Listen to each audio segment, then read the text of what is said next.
ચોમાસાની શરૂઆત અને પહેલા વરસાદનો બીજો દિવસ દ્રશ્ય જોઈ શકાય છે સુરતના સીમાડા વિસ્તાર.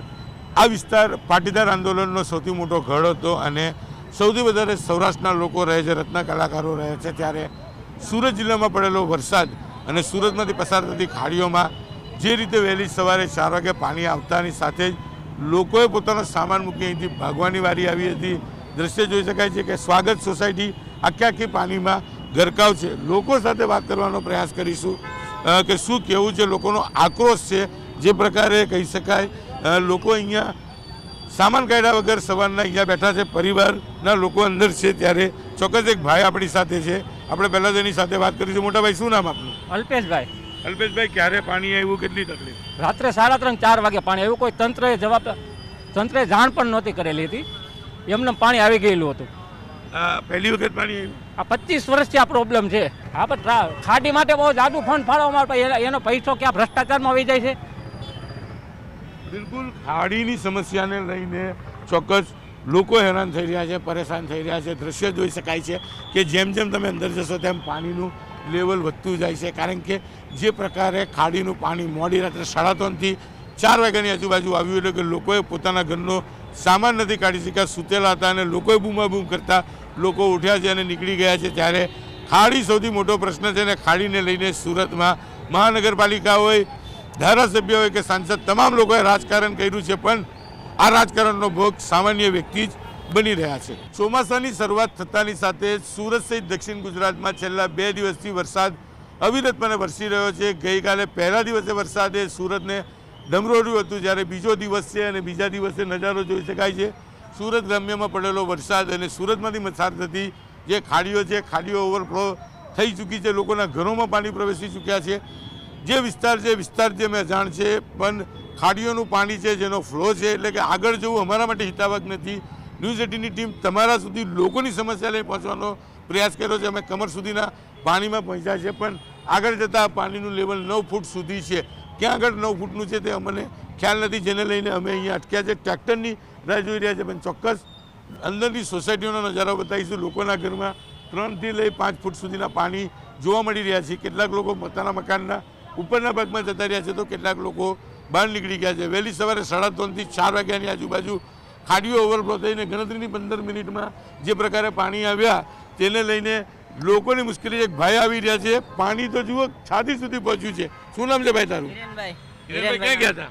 કઈ નહીં, દુકાન પર જ તે. સારી દુકાન છે. આખી દુકાન ઇલેક્ટ્રિકની દુકાન છે, આખો સામાન ખાલી કર્યો છે. સુરત કર્ણની ધરતી કહેવામાં આવે છે.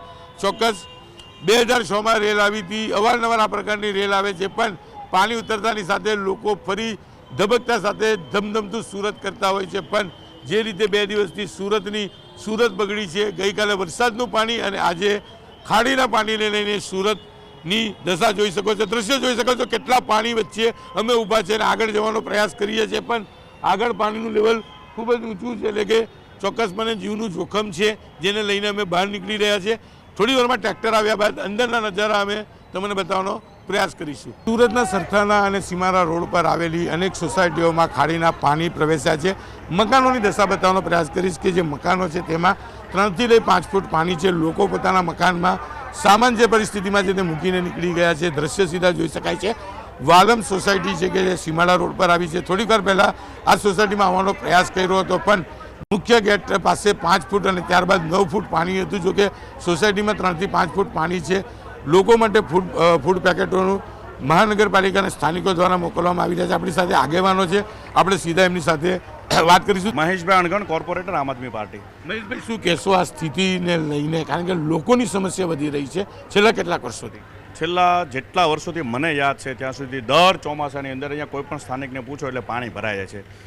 સિસ્ટમની અંદર જે સડો છે ને એ મૂળ કારણ છે. અહીંયા ખાડીની જે સમસ્યા છે, ખાડીને ડ્રેઝિંગ કરવાની જે ટેન્ડરિંગ પદ્ધતિ છે અને એની અંદર જે કરપ્શન થાય છે, સાથે સાથે કલેક્ટરનો પણ એટલો જ રોલ છે. કારણ કે ખાડીના કારણે આ પૂર આવે છે. સ્થાનિક તંત્ર, સરકાર અને કલેક્ટર બધાની મિલીભગત આની અંદર છે ને એના કારણે આ ખરેખર દર વર્ષે આ માનવ સર્જિત પૂર છે. બહુ સ્પષ્ટ છે. બિલકુલ માનવ સર્જિત પૂર છે. ચોક્કસ માનવ સર્જિત પૂરની સ્થિતિ હું બતાવવાનો પ્રયાસ કરીશ. અન્ય એક ઘર છે, ઘરની અંદર પાણી છે, ઘરની અંદર કોઈ નથી, સામાન બધો કાઢી લેવામાં આવ્યો છે, પણ ચોક્કસ નુકસાન છે. કાકા છે મકાનના માલિક, આપણે એમની સાથે વાત કરીશું શું કહેવું છે, કારણ કે જેનો સામાન હોય, જેનું ઘર હોય તેને જ નુકસાનની ખ્યાલ આવે. શું નામ કાકા? મુકેશભાઈ મુકેશભાઈ, શું કહેશો? પાણી ક્યારે આવ્યું, કેટલું નુકસાન? આવ્યું 4 વાગે પાણી, અને અમારો અડધો બેડ ને બધું પલળી ગયું, ગાટલા બદલા બધું. એ સામાન ક્યાં છે અત્યારે? એ સામાન અંદર પીડ્યો રૂમમાં, ઓલી રૂમમાં. પાછળથી પાણી આવ્યું, અહીંયા અમે બેઠા હતા ત્યાં વાડામાં જ પાણી આવ્યું.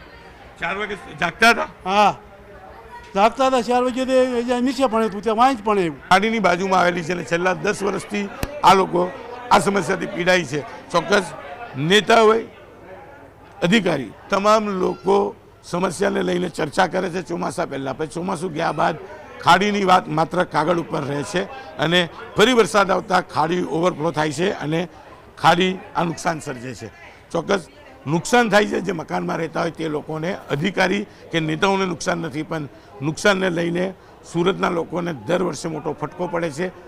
મંદીમાં ફસાયેલો ડાયમંડ ઉદ્યોગ, આ ડાયમંડ ઉદ્યોગમાં કામ કરતા મોટા ભાગના લોકો છે અને ડાયમંડ ઉદ્યોગ નથી ચાલતો અને તેવામાં આ પાણી એટલે કે ડબલ નુકસાનને લઈને વ્યક્તિની કમર તૂટી જાય છે. અને આ પ્રકારનું નુકસાન સુરતના અલગ અલગ વિસ્તારો જોવા મળે છે. ખાસ કરીને સરથાના, સીમાડા, કણિયા અહેમદ, કુંભારિયા, મગોબ, લિંબાયત, ડિંડોલી, ઉધના, આ તમામ જગ્યાઓ પરથી ખાડી પસાર થાય છે અને તંત્રની બેજવાબદારીને લઈને ખાડીના પૂર સિઝનમાં 3 વખત તો ચોક્કસ આવે છે.